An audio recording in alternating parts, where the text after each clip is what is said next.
stand.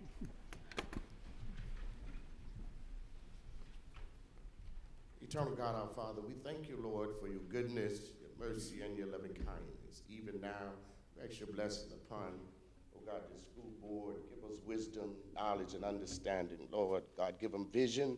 Lord God, even now, continue to bless this city. Bless our mayor. Bless our officials, oh God. Even now, we bind the forces of the adversary. We're asking that you bless our school system. Bless our students, oh God. Bless their families. If there's any sick among us, let your healing virtue flow. Touch, heal, and deliver. We love you and we praise you. We claim victory even now. In Jesus' name we pray. Amen.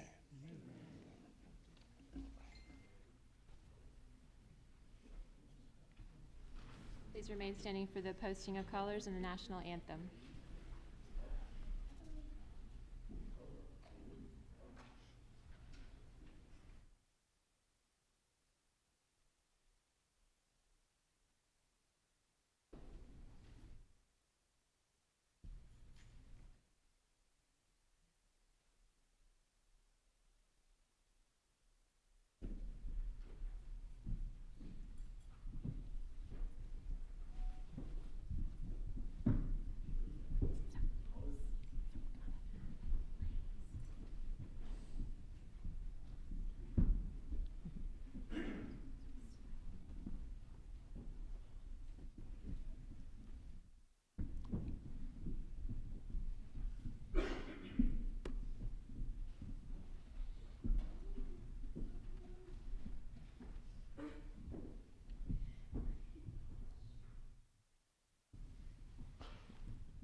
I pledge allegiance to the flag of the United States of America and to the republic for which it stands, one nation, under God, indivisible, with liberty and justice for all.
On. There it is. You just gotta wait a minute. So we'd like to welcome and thank our Wrightsboro Elementary singers tonight under the instruction of Ms. Shannon Flowers, and we're gonna have them introduce themselves to you now. Hi, my name is Leila Carr and I'm in 4th grade. Hi, my name is Emma Price and I'm in 4th grade. Hello, Hello, my name is Alyssa Howard and I'm in 4th grade. My name is Natalia Figueroa and I'm in 4th grade. My name is Christopher Molosnimisnar and I'm in 5th grade. My name is Calvin Downey and I'm in 4th grade. Hi, my name is Sandy De Los Salas and I'm in 5th grade. Hi, my name is Aiden Collins and I'm in 4th grade. Hi, my name is Jasmine Grady and I'm in 5th grade. Hi, my name is Zai Samuel. I'm in 4th grade. Hello, my name is Emmanuel Massa, and I'm 4th grade. My name is Brady Alexandra Gamagesso, and I'm in 4th grade. My name is Mirabel James Campbell, and I'm in 4th grade. My name is Rylan Norris, and I'm in 5th grade. My name is Joshua Stella Masters, and I'm in 4th grade. My name is Kayla May, and I am 4th grade. My name is Sanaya Thames, and I'm in 5th grade. My name is Bella Devine, and I'm in 5th grade. My name is Rachel Brantley, and I'm in 5th grade. My name is Mariana Rodriguez, and I'm in 4th grade. My name is Scarlett Cassis, and I'm in 4th grade. My name is Kayla Malpas, and I'm in 5th grade. My name is Christina Santiago, and I'm in 5th grade. My name is Elizabeth Chastain, and I'm in 4th grade. My name is Embry Sumter, and I'm in 4th grade. Thank you very much. Let's get one more round of applause for these wonderful artists. Thank you. Also tonight, we were very proud to have the EA Laney AFJROTEC, got it. The Laney principal is Ms. Sharon Duchar, and these cadets are here under the instruction of Colonel Thomas Harrison Smith and Master Sergeant Bruce D.C. How you doing? I'm Cadet Lieutenant Colonel, and I'm a senior. Cadet Lieutenant Colonel Dillard, my bad. I'm Cadet Captain Cody Simmons. I'm a junior at E.E. Laney High School. I am Cadet Captain Bart Williams. I'm a junior at E.E. Laney High School. Hi, I'm Cadet First Lieutenant Nam, and I'm a junior at E.E. Laney High School. Hi, I'm Cadet Master Sergeant Clutter, and I'm a junior at MZA Laney. Thank you very much, cadets.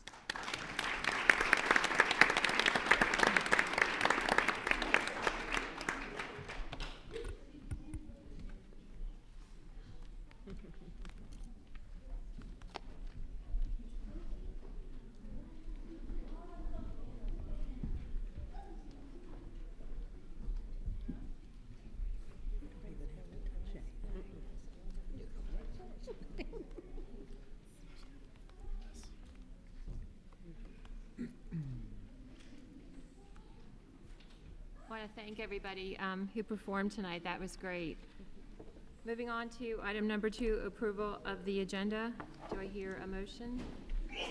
Or any approvals or deletions? I move that we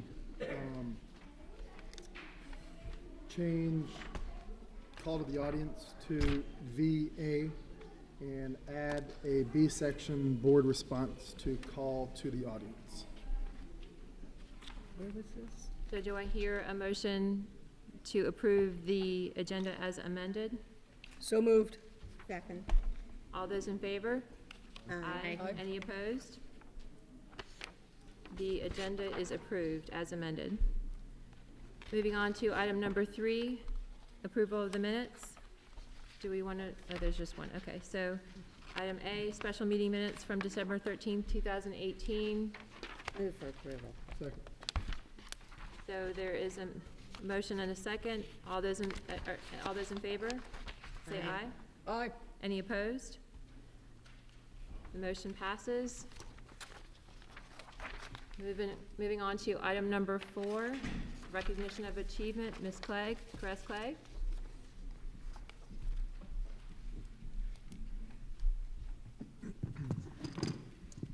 Thank you, Madam Chairwoman. We would like to welcome back Bishop Redigo Long with Greater Morning Star Apostolic Church to share a little bit about his organization and what they do to help our New Hanover County schools.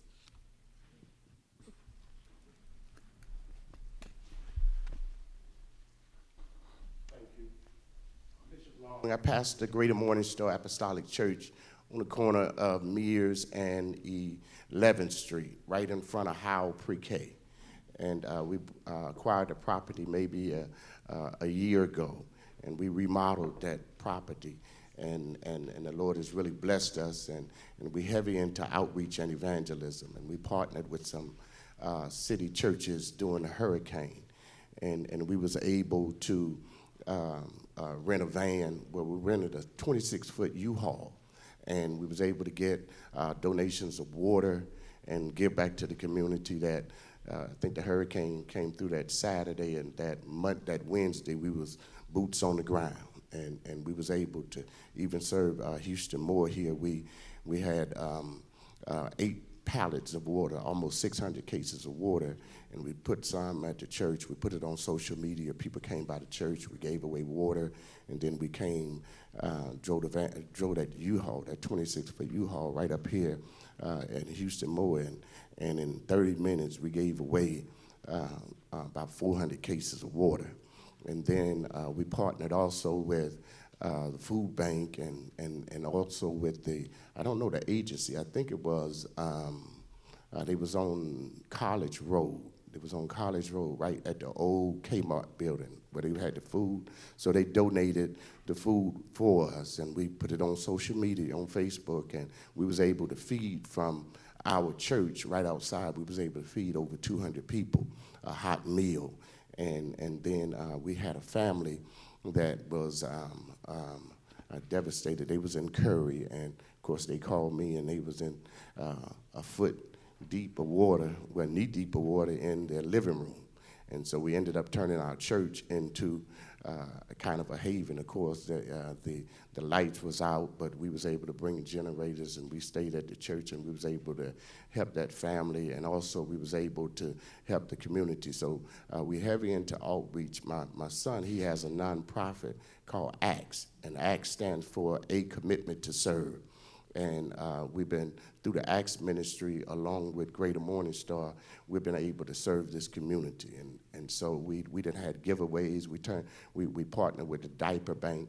They donated almost $6,000 worth of diapers. The church was just filled. We didn't have enough space. The church was just filled with donations. Sam's Club donated food items, and the diaper bank donated, and then the Pentecostals of Wilmington, a good friend of mine, Pastor Morris, we got truckloads of supplies that came in. When other people couldn't get into the city, he was able to navigate and get into the city. And they had truckloads of supplies. All I had to do is drive down 421, and once you pass, I can't think of the place, but once you go past I-140, it's a building over to the right with cranes and all that. And we went over, and they packed up supplies for us. And so a great shout out to the Pentecostals of Wilmington who was instrumental in helping us get the supplies. And we just put it on Facebook. And we had, I think, 3 different giveaways where we gave away cold clothes, we gave away food, and we gave away all kind of supplies. That's our desire, is just to be a blessing to the community. And that's just some of the things that we're doing.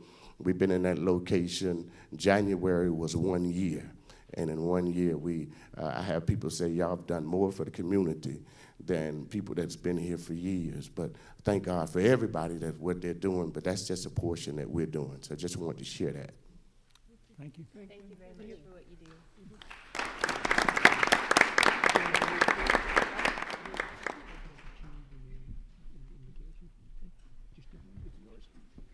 Thank you, Bishop, for sharing all that wonderful news. Tonight, I'd like to begin by welcoming some special guests we have in our audience. The district is working with UNCW's Watson School of Education on a grant they were awarded to bring international teachers to our area. The Fulbright Teaching Excellence and Achievement Program brings teachers from around the world to the United States for a 6-week program that offers academic seminars for professional development at a host university. Participants observe classrooms and share expertise with teachers and students at the host university and local secondary schools. Tonight, we welcome the 20 international teachers who are participating in the Fulbright Teaching Program. Please stand to be recognized.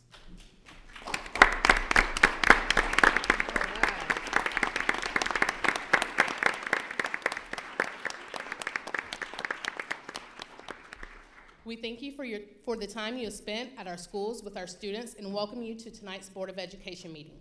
We hope this will serve as a great opportunity to learn how we govern our school district. Thank you, guys.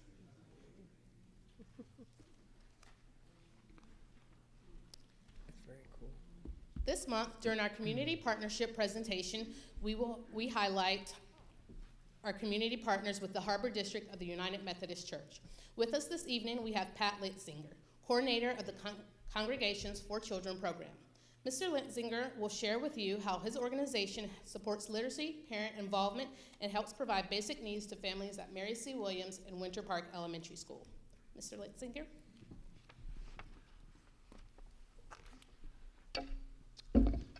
Madam Chair, Dr. Markley, members of the board, it's an honor to be with you here tonight.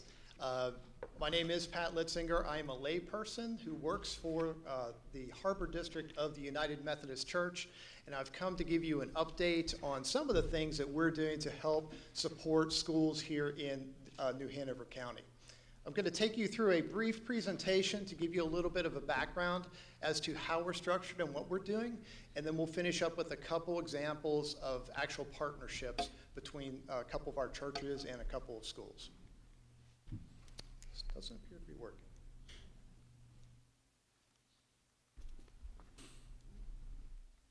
There we go. So in North Carolina, there are approximately 2,000 United Methodist churches stretched out across the state in 2 different annual conferences. Ours is the North Carolina Conference of the United Methodist Church, and then our counterparts in the West are known as the Western Conference. We have 8 districts within our conference area. We are the Harbor District, which you can see here on the map is quite a large geographic location. We cover parts of 9 counties. I think it's 12 different school districts that we encompass. And one of our missional areas that's very important to us is addressing the issue of child poverty. I don't have to tell this group how broad that issue is across North Carolina. 1 in 5 children living in poverty in North Carolina. And we also know that education, there's a direct correlation between education and academic success and poverty. So another reason that this is important to us. So about 4 years ago, our bishop had a discussion with then DPI Superintendent June Atkinson around the question, what can we do as a church to help children living in poverty?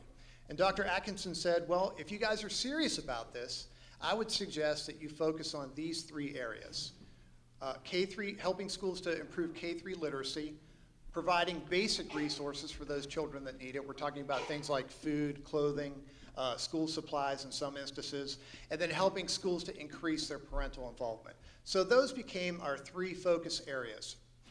One of the things that we try to do in the Congregations for Children initiative is to provide children those stepping stones, those building blocks to be able to climb out of a situation of poverty. So meeting their basic needs, providing those also important supportive relationships, and of course the academic support and the literacy. So in the 2013-2014 school year, we started the pilot of this initiative right here in Harbor District. The year after, we rolled it out across the entire annual conference as well as the Western Conference. Each of our districts has a C4C coordinator that's available to go out to churches and provide training, advice, and assistance to help them get started on the right track. And by the way, one of the first things that they do once they select a school that they want to partner with is have what we call a needs assessment visit with the principal. Going in, talking with the principal, explaining what we're doing, and asking the principal from their perspective, what are the highest priority poverty-related needs that we might be able to address.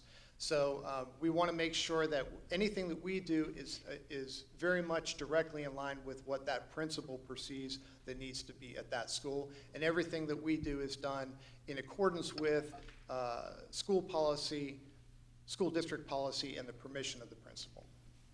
We do have a partnership development process that's based on the best practices that we've learned over the past 4 or 5 years, and that is helpful to churches to make sure that they avoid some of the missteps and get off on the right track. I'm happy to report that over 83% of the churches in our conference, again that's 810 churches, over 83% of them are involved in C4C in some way.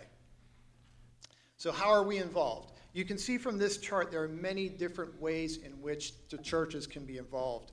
The partnerships look a little different as you go from church to church, depending on the strengths and resources and location of the church, but also of the needs of that school.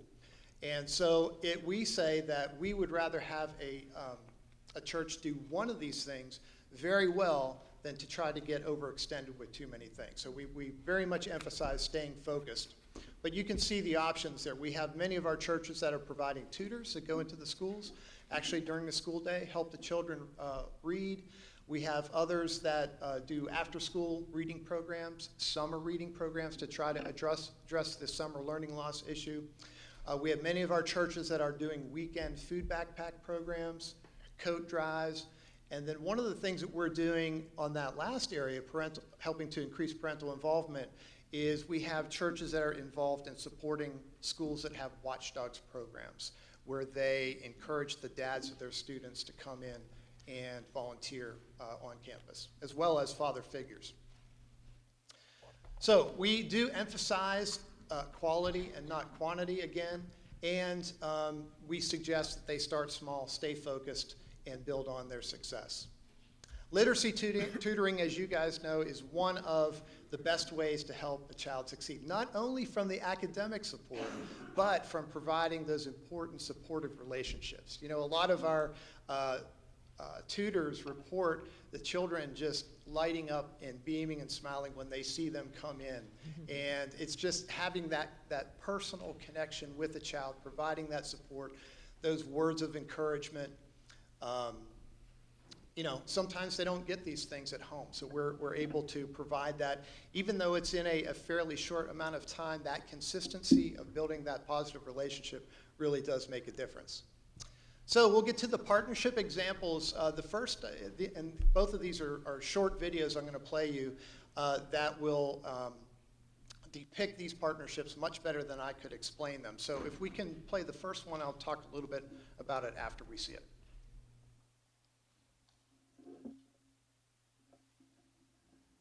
To have a relationship between a church and a school, you can't go wrong. Part of Congregations for Children, we decided to take what was our Giving Tree ministry at Christmas time and turn it into a year-round ministry. Mary C. Williams School is a school that the church has been involved with for a few years. It's a Title I school, very low-income families, free lunch for most children, a very high Hispanic population, and so it makes sense that we can go in there and fill a need. We reflect upon the teachers, the students, and the total staff. We give them encouragement and hope. We try to provide everything that we can for the school throughout the year. What does that mean? Tutors, that's year-round. We try to do something every month, either for the children or for the staff.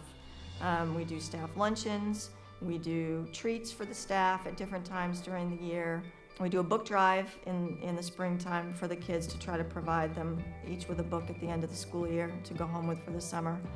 At Christmas time, that's a big part of what we do. We usually serve 50 families. We provide all of the kids that are on that list with a want, a need, and then an article for their uniforms. The basic need for this partnership is to show all of the people in that school, whether they're students, parents, that we care. We care that their students come into that school and have a chance in life. We care that they are our children now. I see this ministry as a way for the church to reach out to the community and to say to the children and the teachers at Mary C. Williams Elementary School, here we are. Tell us what you need, and we'll do our best to get it for you. These kids need these relationships. They need to know that somebody else cares for them, and that's important to them. Being a teacher today is tough. It's a tough job, and the support they get is personally, I think, lacking at times. So for us to be able to fill that gap, to fill that void for them, it's a win-win situation, I think, for everybody. Congregations for Children has opened the doors for not only the United Methodist Church to come in, but for other churches to help the schools. whether they're a poverty school, whether they're just behind on their core values. They have opened that door, and we can go in and really work for the good of the teachers and the students. Because if you don't have a faculty that's happy, you won't have a good school. It's the glue that holds us all together.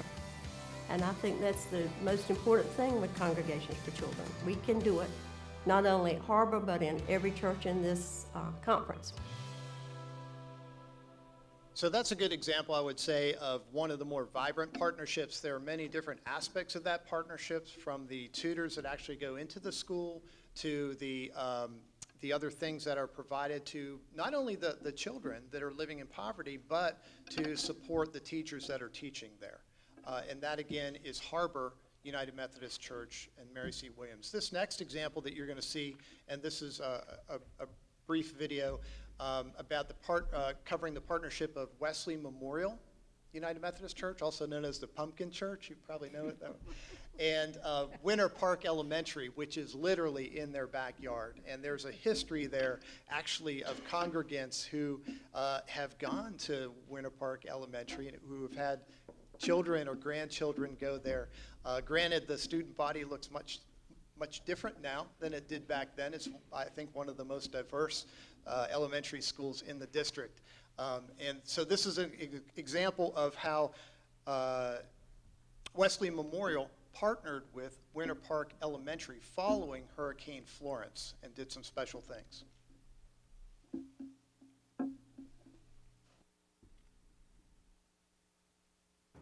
I'm Beth Hood. I'm the senior pastor at Wesley Memorial United Methodist Church in Wilmington, North Carolina, part of the Harbor District. For the past several years, our church has had a C4C partnership with Winter Park Elementary School, in which we have been available to them in a variety of ways. That partnership is just expanding as we respond to Hurricane Florence and are sensitive to the needs of the children there as well as the staff. Prior to the storm, the children there were receiving, all of the students were receiving free breakfast and free lunch, and our church was supplementing the meals on the weekends. Well, our schools have been out now for almost 3 weeks, and those families have had very little access to food. We've partnered with the North Carolina Nourish, as well as our school officials, to identify those families so that we can reach out to them in some of their most vulnerable time. And so we are excited about that. Today, in our distribution spot here in the community, we have a number of the teachers and staff members from Winter Park, for which we are very grateful. They're incredibly helpful, and they know the students well, and that just expands as we do have a relationship. It's more than the supplies, although the supplies are important. It also gives us an opportunity to call people by name, to know what's going on in where they're living and how we can respond. This will be a partnership that we continue to expand on for the school year, for sure, as we respond to the hurricane. So together we're seeking to live, love, and serve more like Jesus with Winter Park Elementary School. I think those are two great examples. Gives you an idea of the level of involvement here with some of these partnerships. So I appreciate so much the opportunity to present this to you tonight. Are there any questions? I would just say they also made a rather large contribution after the hurricane to the district as a whole, to our teacher fund, for helping some of those funds. Just like a lot of our churches in our community, they are great partners with our school. It's not about religion. It's simply about helping kids in need. Thank you. Thank you. Thank you, Mr. Litzner. Thank you very much.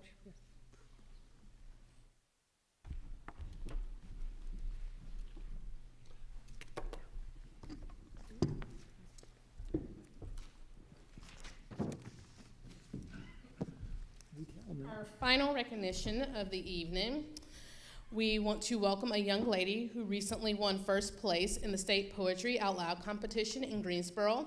This competition encourages students to learn about great poetry through memorization and recitation. It helps participants master public speaking skills, build self-confidence, and learn about history and contemporary life. At this time, I would like to introduce to you Miss Lillian Hopkins from New Hanover High School.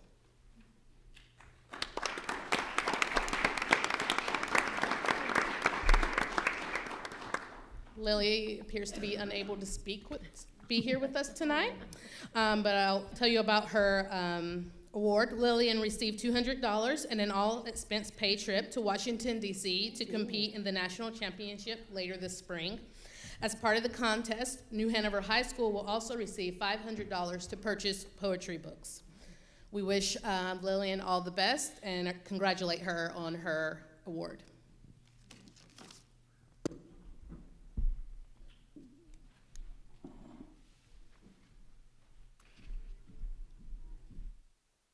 Thank you, Ms. Clegg. Moving on to item number 5A, call to the audience. Each speaker at this time is limited to 3 minutes. That is a hard 3 minutes. However, time does not permit dialogue between the board and the community. While the board welcomes residents to share their views, the chairman retains, that's me, retains the right to limit discussions on a particular topic when such comments become slanderous or personal in nature. The first person to sign up, Lynn Shoemaker. Thank you. That's a bummer. I hope she feels better. Next person, Clyde Edgerton. Mr. Edgerton.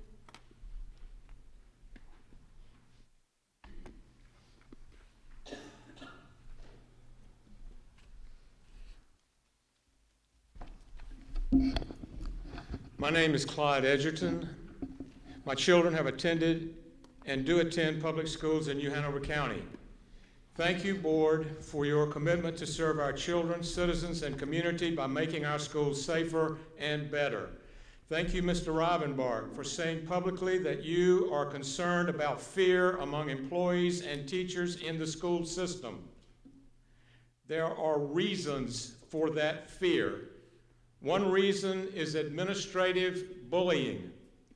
Victims are afraid to report it and will stay afraid if nothing is publicly done about it. Thank you, Mr. Ballou, for publicly announcing that your #1 board policy is dismantling racial resegregation.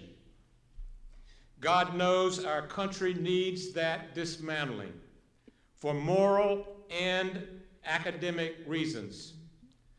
The Southern Coalition for Equal Protection Under the Law is not an organization, but rather a North Carolina movement of groups and citizens. My group brought cases 1 and 2 of the 6 we've asked you to impartially investigate. And as to cases number 3, 4, 5, and 6 regarding sexual abuse, we are not asking you to investigate what the FBI is investigating.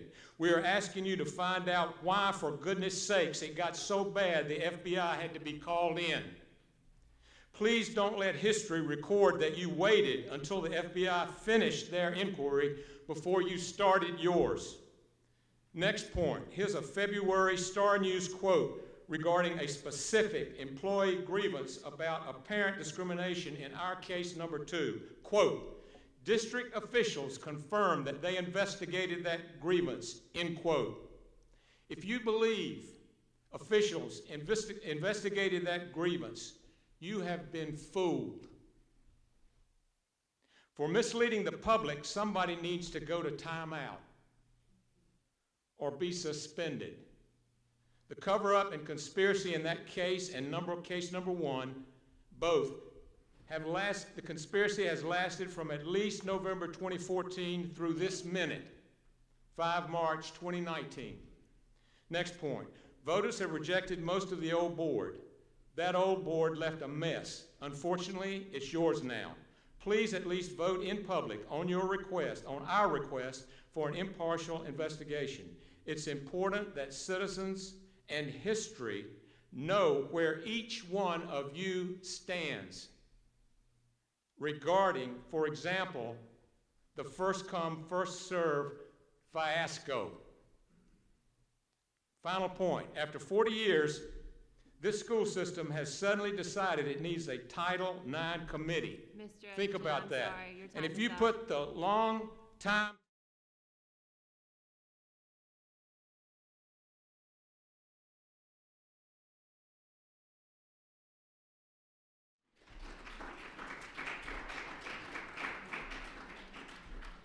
Next speaker, Scarlett O'Rourke.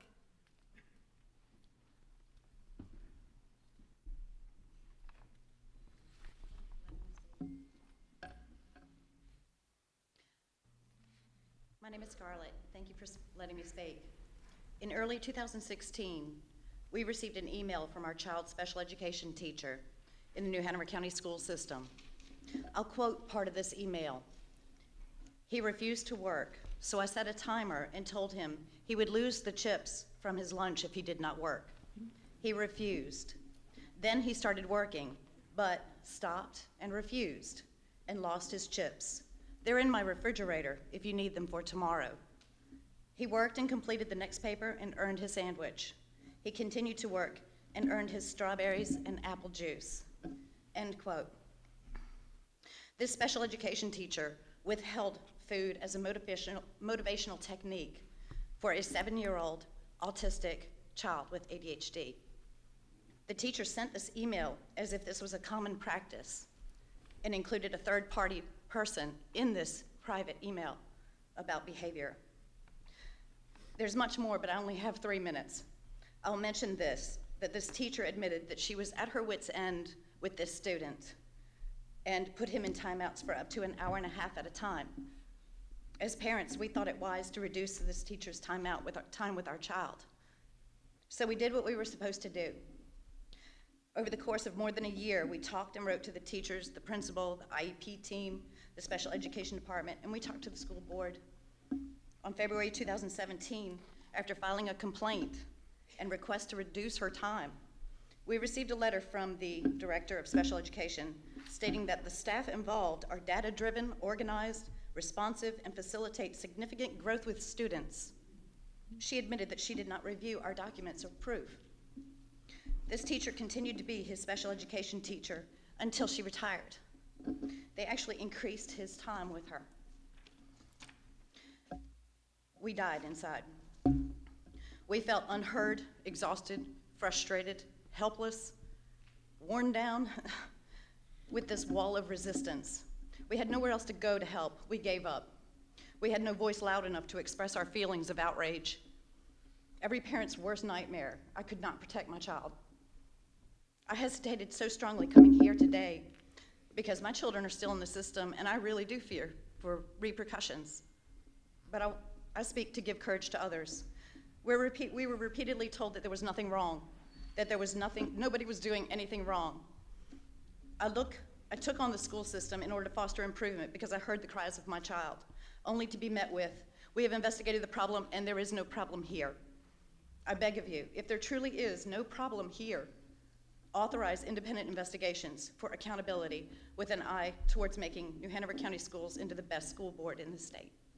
Thank you for your time.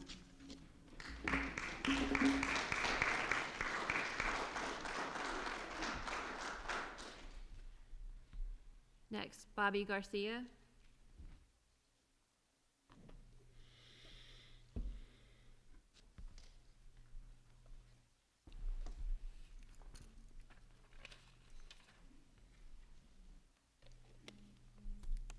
Good evening. I'd first like to thank you, the board, for addressing the elephant in the room. Our downtown schools are not thriving, and something does need to be done. I, like many other community members who voiced their concerns, did not agree with that initial proposal that was presented and was unsettled by the hasty voting that was planned. However, I do agree that something does need to change for our downtown schools. As we move forward, I do have some thoughts and concerns. First, there needs to be a defined objective. The board needs to express clear vision with set goals. We were told that the initial proposal was made because of issues with overcrowding and low school report cards. However, the proposal did not address how these would actually be fixed. How will we measure success or failure if we never even know what we're working towards?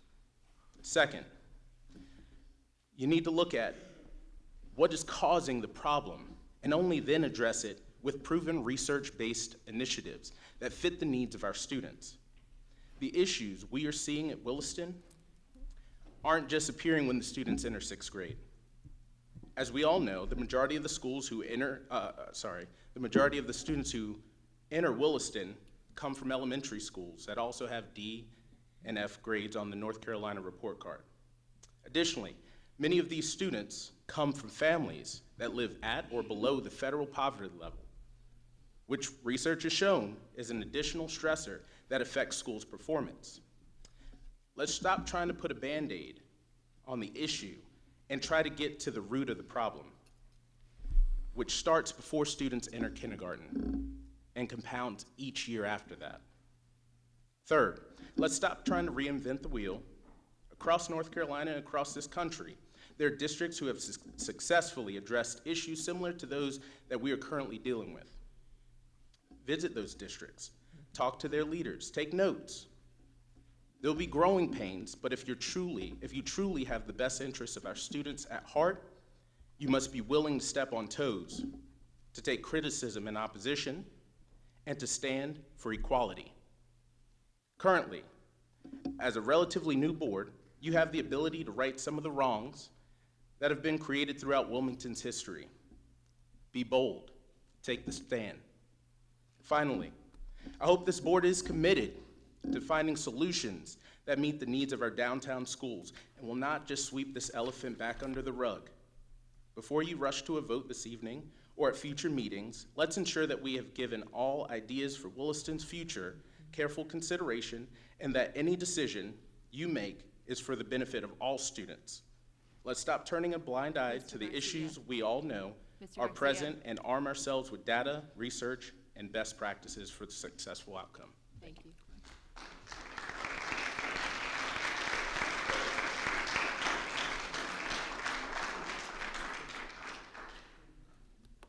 Next speaker, Dante Murphy.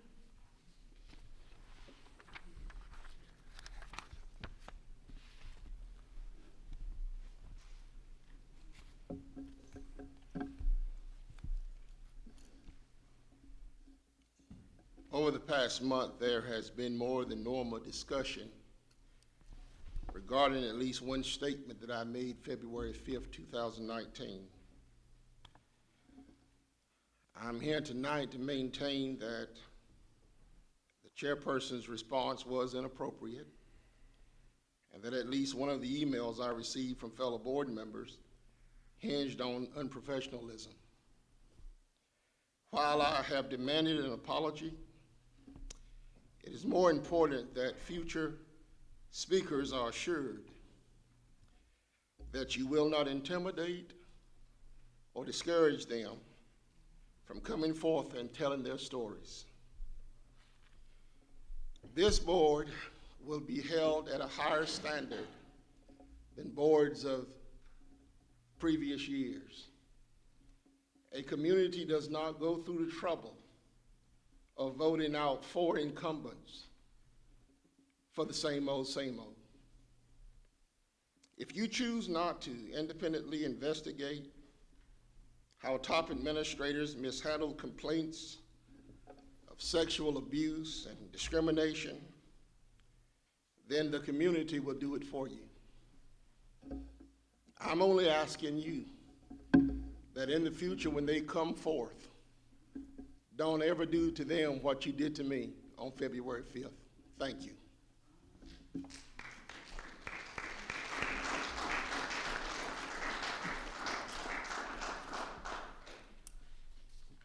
Moving on to item B, board response to call to the audience. Are there any responses from the board? You want to move? I would like to respond. Mr. Murphy, you've come up here, and I think what you're talking about is when you came up here a couple times ago and called 3 specific individuals, that being myself and Ms. Eastep and Mr. Bollier, co-conspirators to child sex abuse. I don't think there's a reasonable person in this room that doesn't think that that's personal in nature. You walk up here as a reverend and come here and accuse myself, who has 2 children, Ms. Estep, who has 5 kids, and Mr. Boyer, who has 2 girls that are in school, of being co-conspirators up to child sex abuse and child molesters. That, in the least, is inappropriate. And the fact of the matter is, you're exploiting victims in this matter, then it's just not right. You sent an email to our district attorney last week setting up the fact that you wanted to be arrested, and you were asking Mr. David, what happens if you're arrested? How far can we go with you arrested? At no point did we ever threaten to have you arrested. But given your litigious nature of suing Cleveland County DSS and Hanover County DSS, it's very clear what your intention is. So I would say the people on this board, I know I've spoken to them, they have the best interests of the students out here.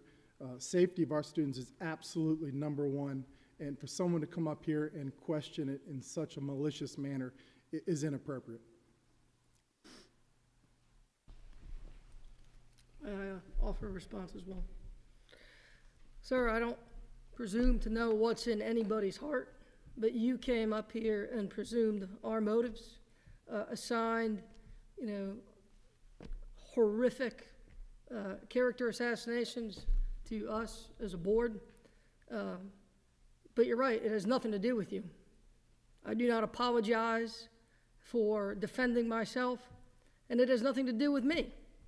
It has to do with the people in this audience and the students of our school system. So while I will not apologize to you, I will promise them that any single person, as long as I sit on this board, has the right to speak freely. I will fight for that, as I always have. I will continue to be as transparent as possible. But my daughters are in the audience.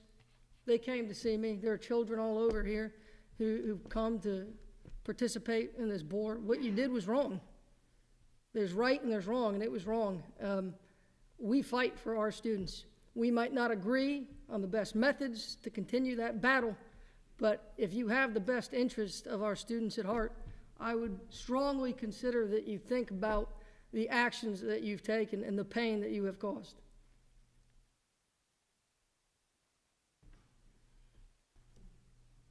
I will also speak, and I will also not apologize. I will not be intimidated. You don't know how I've fought and how I have spoken for the students and how I have spoken for the parents. I have had 5 kids go through this system, and what you have accused me of and the inactions you've accused me of have hurt me deeply. Because while I have been on this board, I have done my utmost to speak for everyone. I personally have a student with disabilities. I have a child with disabilities. I have 2, actually. And that's how I got on this board. And for you to say the things that you've done, and you've never approached me personally, and you've never once come up to me and said anything about anything. But to do what you did, and to say what you've said, and then to demand an apology, I will not apologize for defending this board or for defending my actions, period.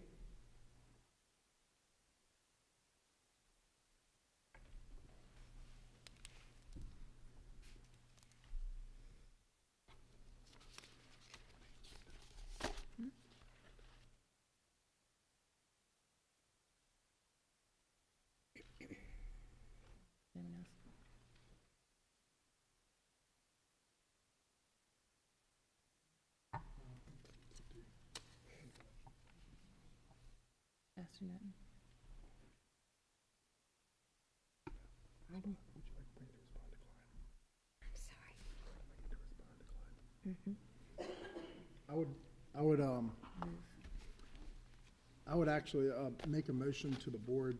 I would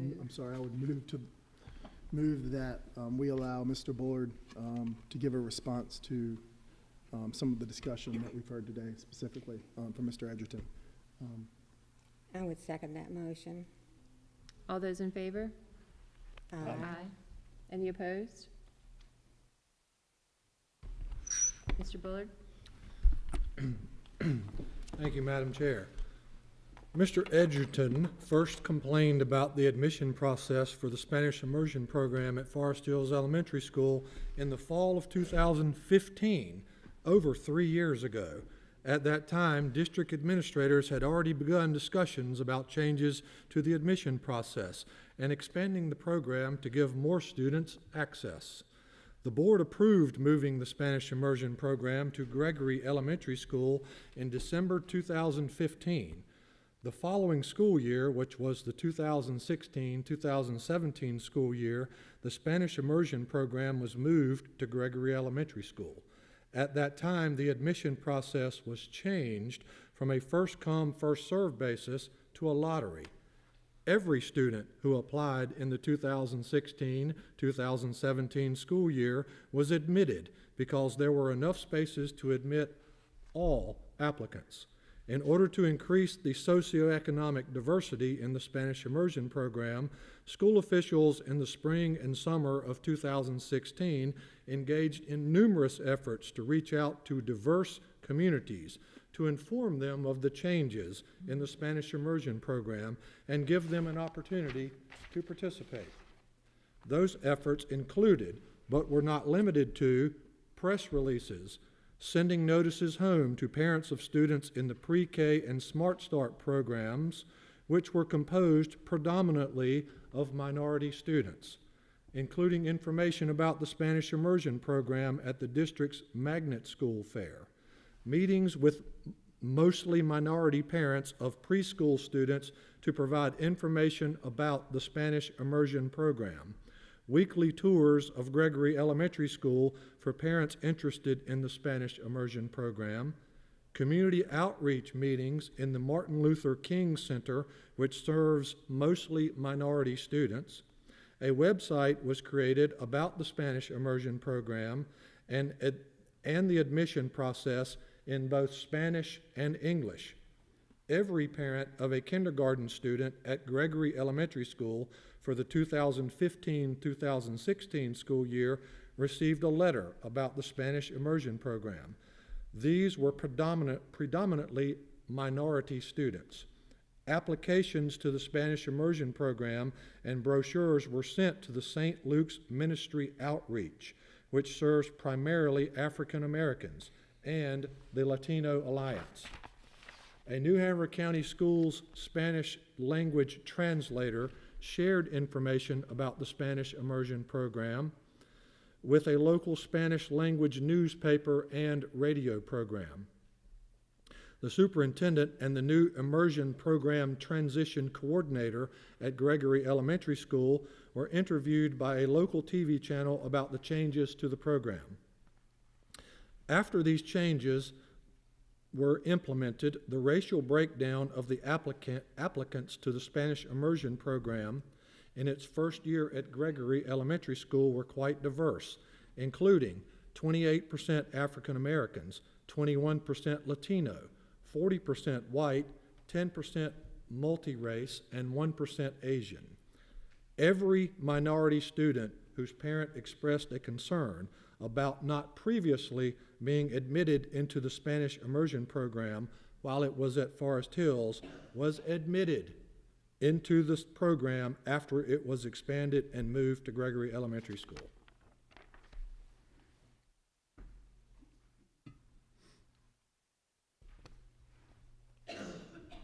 Thank you, Mr. Bullard. Any other comments? No, sir. Hearing none, we're moving on to item number 6, administrative personnel. None at this time. Moving on to item number 7, Head Start. A, Head Start Board Liaison Report, Appendix A, Nelson Bullier.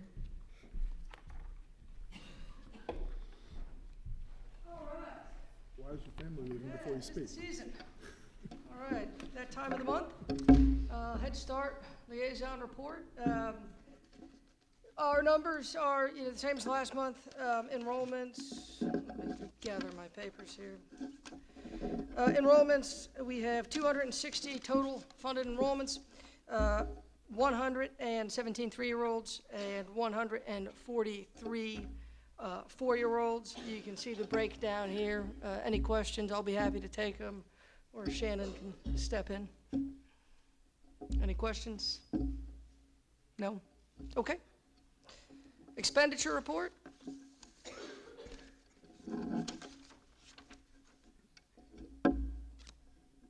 As you can see, again, we are on track. Our percentage expenditure goal is 75%. Again, we're a month in the rears just based on the way Head Start funding works. But most of that, as you can see, is salaries, as it usually is.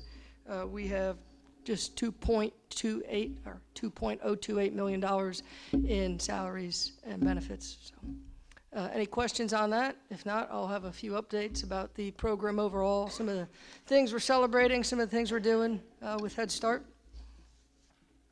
Can you just briefly go over, like, what are the encumbrances? I'm sorry? The encumbrances? Okay.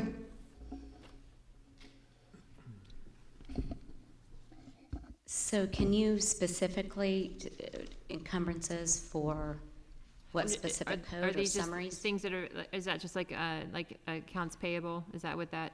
Encumbrances is that's what we have encumbered to spend. Okay. That's why you're looking, Ms. Eastip, at your supplies and materials, all encumbered. We're waiting for ongoing invoices to come in. Okay. Snacks, like an accounts food, payable. such as that. Right. It's Okay. been budgeted, but the bills haven't cleared yet. Okay. Absolutely. Yep. Okay.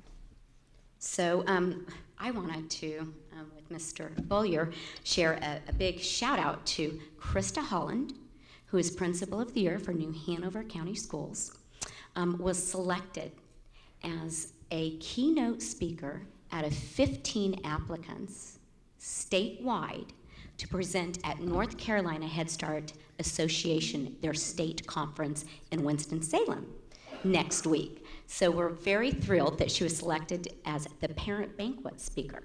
We'll have over 500 guests present. So Krista's here, please stand.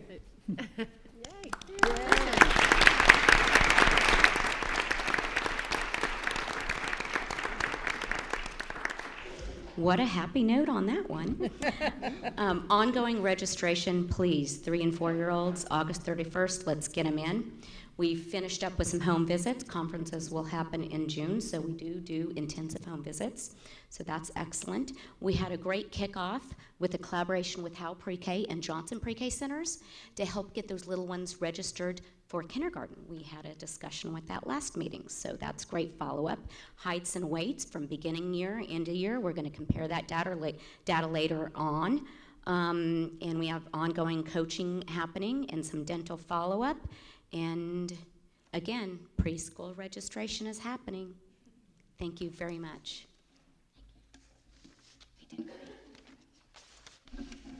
Yeah, I would also just note we have 250 applications in so far. A little under where we'd like to be, but I'm sure with February and March, April, it's going to really start picking up here in the next couple of weeks. And the Head Start team for New Hanover County is, as usual, doing incredible work under incredible leadership. So I think they deserve all of our support. They're doing a great job.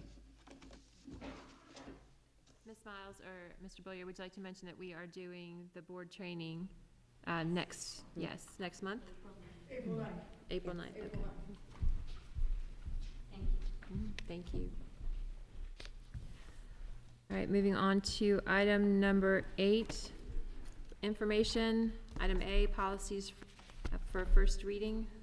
Ms. Jeanette Nichols. Thank you, Madam Chair.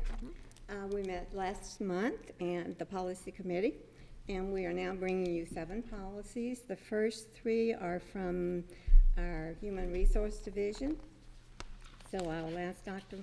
Wilmers if he will review these for us, and then if you have questions, we would appreciate you letting us know your thoughts. Thank you, Ms. Nichols. The first policy is policy 6235. This policy basically is determined concerning teacher contracts. It's a brand new policy. The state changed when they moved away from, moved into what you might call teacher contracts for the future. And at first, all we could offer was a teacher was a one-year contract. As we moved through that to this year, the state required that we looked at a policy or a process where we could give the teacher either a 1 year or 3 or 4 year contract. And so what this policy does is it basically meets the law's requirement that the board look at how we do this, that we set teacher performance expectations, once again raising the bar on what we expect our teachers to provide, looking at above average or excellence in the classroom. The superintendent is going to make the recommendation to the board for consideration of what these contracts would be. The board would then have the final say on the contract. In order to determine the contract length, we would look at a 1 year contract for all new or renewed contracts for teacher unless they meet criteria to move to the 2 or 4 year contract. The 2 year contract basically is that the teacher would be performing at above standard or above an average rate. The 4 year would also have the same requirement, but would also require that there's taking a leadership role in the school. Now, what we look at over this time is providing teachers with both professional development and training to help them reach these goals. The goal would be to always have teachers get to a 4 year level, which is the highest maintenance or the highest performing level we can go. So that would be what we'd be striving for. But this policy basically sets that in place. It also states that teachers would not be eligible for either a 2 or a 4 year if they'd been on an improvement plan, if there had been some other disciplinary action taken during their time while they're working for New Hanover County Schools. So that's the basis of this new process. And this is a very, very specific policy with the contracts. How are these contracts written, and who gave input for this? The state actually supplied us several different examples of what these contracts could look like as a 1, 2, and 4 year. So we took basically what the state said. We added to that our own requirement of meeting a level of excellence. So the contract is a fairly standard teacher contract, but it just specifies that it would be for a 1, a 2, or a 4 year period. It would also state the performance requirements that the teacher would have to meet. Because this board requires more than some other boards. Yes, ma'am. And I can tell you when we do the beginning teacher training at the first of the year, and we tell the beginning teachers very clearly that we have an expectation that in the next 3 years you're going to reach this level. They're very excited about it. They see this as a challenge. And we have an excellent beginning teacher program which provides them that help. And if anyone is able to go to the Rookie of the Year banquet to see our young teachers and what their intelligence, their love of the children, we are so fortunate to have the applicants that are seeking to come to us. Yes, ma'am. And I would remind them, despite having a higher renewal standard than the state has, our retention rate is still well below the state average. I got to give credit to our HR department. We're well above the state average in terms of keeping. Depending on, it's lower. Our turnover rate's lower, our retention rate's higher. That's raising that bar above the state. And that's, we just finished up our BT review from the state on our BT program, and the folks who work in HR with those beginning teachers are some amazing folks. And that's why they stay with us, is the support they're getting from human resources. Thank you. And we do. We have some great people on our staff, and they make a difference. Yes, they do. You would like to continue, Dr. Wellman? Do you want me to move to the second one? Please. Policy 6230. Well, yeah, is there any feedback on this one? I just had a question. What percentage of our educators are making satisfactory summative evaluations? What percentage would you expect to eventually find themselves on a 4 year contract? I think ultimately we would look at between 90 and 95% of our teachers. That's outstanding. I mean, that's the goal we shoot for. Now, we're still maybe 3 to 4 years away from that measurement to see, Sure. but that's what I would predict. If you look at what we've got now, and teachers that you might say we're having difficulty with, or maybe need to find another profession, we look at the 6 to 8% range of our total number of teachers, and that's on a varying rate. So I would estimate we'd be at about the 95% range in probably 5 to 6 years. Okay, thank you. The next policy is policy 6236. It's employment of teachers without career status, and this is a sister policy to the first one. And because the two policies actually exist side by side and are joined in the middle, we had to make the changes to this policy too to reflect what we did in the first policy. When you look at two paths, you look at the contract that delineates how long a teacher is going to work with us and those standards, but the state also looks at licensure, and that's on a 5-year schedule. And this one basically deals with when we make licensure decisions at the end of the 3rd and the 4th year.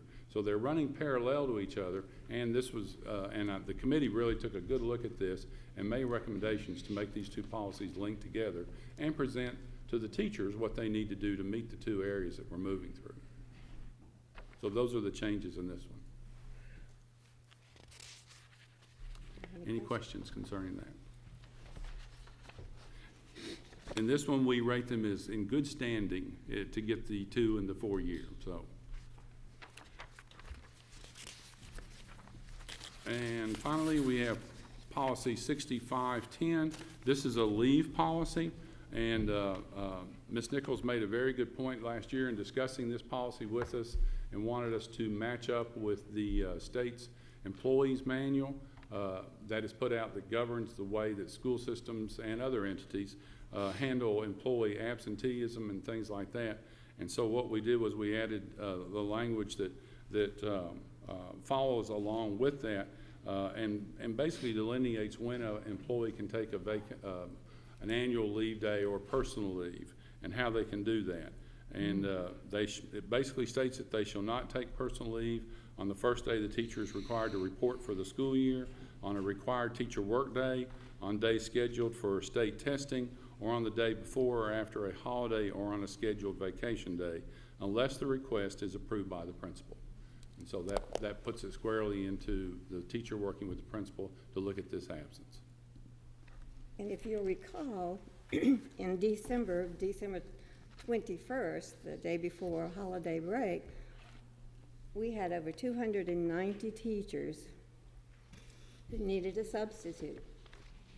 There weren't enough substitutes, and other staff members were covering the classes. That was not a day for education. And as much as I support our teachers, because I was in that classroom and I look forward to those holidays, unless you're sick, you really need to be at school. Students too. So I wanted this here because, first of all, the teachers need to be aware of it. And secondly, it gives those principals, and we have some new administrators and assistant principals that can say, here's the policy. I can't waver from the policy. So that makes it clear for everyone. So let's hope we don't need 290 plus substitutes spring break. Yes, ma'am. Thank you.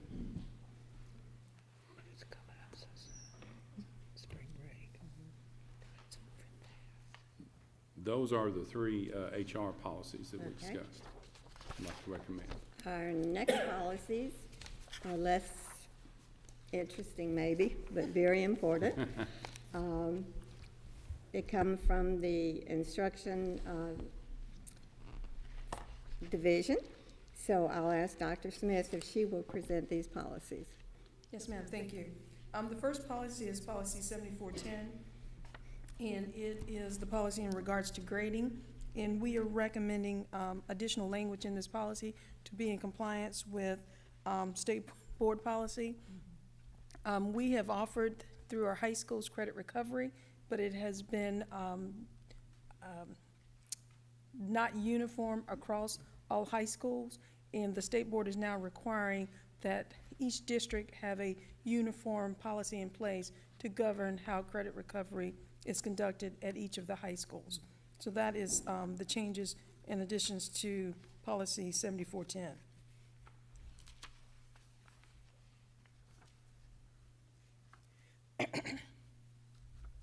questions. Are the new members aware of what credit recovery is? I am. Okay, good, thank you. Very good. The second policy is policy 7442, and this language represents just the evolution of the services that we are able to provide to our students. Prior to the Spanish Immersion program, we just spoke to students who entered our high schools who were native speakers or had received language services outside the school system. But we're adding language specifically to the Spanish Immersion program because we now have students who will have matriculated grades kindergarten through 8th grade, and we want to make sure that we are able to honor them with that level of proficiency as they go to the high school. So we're adding that additional language to this policy.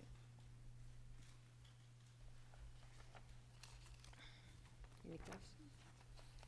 Next one, please. The next policy is in regards to graduation ceremonies. In here, we're adding some additional language because we want to be able to honor our students who have graduated or met their graduation requirements who are active duty military, and very specifically active duty military, and those students who are qualified to wear their respective branch uniforms, and allow those students to wear their dress uniform in lieu of their graduation cap and gown. So again, this is to honor those students who have made that choice to serve. A lot of folks don't realize that we have students who graduate mid-year, will go to basic training and come back for their graduation ceremony, or they'll do a summer basic training in between their junior and senior year as a reserves, and complete so that when they graduate, they then go to active duty of the reserves. So I appreciate the board doing this. It's a wonderful way to honor and recognize. Was this a request that came from students? We have a specific student who will be graduating this spring who made the request. I'm glad we can honor it. Yeah, Yes. I think it's great. When I was in, there was plenty of students who did that. They would go for the 9-week basic training course over the summer. They come back. They are members of our armed forces, full-fledged members at that point, so this is a nice thing to do. I certainly appreciate it as a veteran. Yep. And then the last policy is policy 8212, and that is housed with student support services. But instruction is bringing that with some additional language regarding attendance failure. As a part of the current policy, a student can sit for a course and earn a passing grade, but be issued a failing grade because of attendance.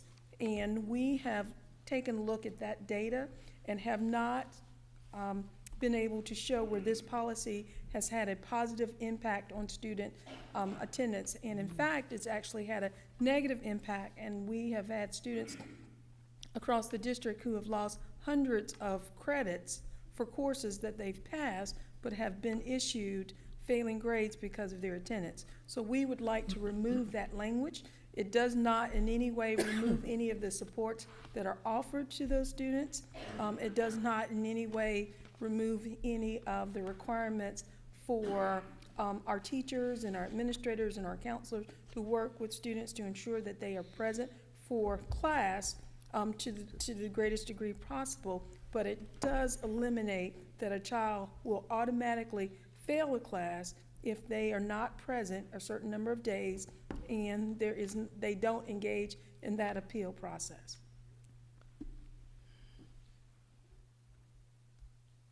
And we did share this information and work with our high school principals for their input put on this, and they're very supportive of the changes in this language. So what will happen with somebody who is habitually absent but still happens to be passing a course? So all the things that would have happened before in terms of counselors working with them, with their families, the attendance letters going out, the only thing that this does is remove that automatic failure. And what we were seeing is that students who have strong support systems, they would have advocates that could come in and support them and making up the time and those students would receive the credit. But other students who maybe are missing these days because they're working, but still passing the class, and they did not have the person in a position of advocacy, they would be the students who were losing those credits. It became actually an equity issue. Those who had resources could get their doctor's notes and bring things in, but those who couldn't get a parent to come in were the ones that were being penalized in the end. And so it's better that we have conversations with our students as we're going through this process than waiting till the end to try to put something punitive in place. Well, I think sometimes too, you had students who are medically fragile but don't have that diagnosis yet, and I know we had that gap. So this takes, that out of it. You have a student who is, again, who's high achieving, passing the classes, but might not be able to make it to class. Again, sometimes it's a medical issue or other issues. So I think that I'm glad you have that data. And in some cases, when they had missed more than 10 days, they said, well, who cares, and I give up. Well, and they don't. yeah, that's the problem. That was the problem. Yeah. Exactly. That's not good. So I hope we get this in place. The teachers are very aware of this policy, and the students. I know that when a student is absent, the parents are notified. Is that correct? Yes, ma'am. So it's not on that 10th day, I didn't know. So we all have to work together. Yes. Okay, thank you very much. Thank you. Dr. Welmers, Dr. Smith. And These this are for first reading, so if you will review them, if you have questions, certainly. I just had a quick question on 6510. Did you say that 291 days was the day before Christmas break?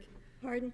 Did you say that 291 absences for teachers was the day before Christmas break? 290, yes. Do you have data for the previous Christmas breaks? I mean, we extended the calendar. I struggle making policy based off of the events surrounding a hurricane.